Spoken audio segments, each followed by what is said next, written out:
Okay. Alright po mga idol. So ayan po. So another one po. Another one TMX 125 scam. Okay? So paano siya naging scam? Napapansin nyo, 125 po. Napakalaki po ng head. Oh. Original po to na CG200 mga idol ang gamit natin.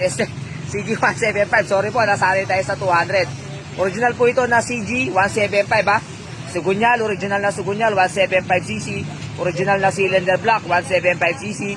Original na cylinder head po 175cc mga idol. Oh. Alright, so napakaganda po ng sheet mga idol. Oh. Quality po, napakalaki. Alright. Idol, shoutout po ha. From Ordaneta, Pangasinan. Alright, idol. Shoutout. Baka may shoutout ka. Okay. O, shoutout na lang sa'yo, idol. Ayan po.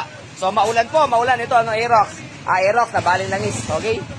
Ayan po. So, maulan. So, ito naman, TMX 155. Idol, shoutout. O, baka may shoutout ka. Okay, shoutout, oh. Sila, idol. Oh, okay. See, gusto na. Alam na natin yan. Okay? Ito, kita nyo, mga idol, oh. So, pinalitan natin ito ng pangmalakasan natin timing gear. Okay po. So, yun o, mga idol, oh. So, napakaganda po. TMX 155, oh. Rinimo, ano ito, Nilamos. 2013 model, so, white plate. Shoutout po. Shoutout po, mga idol.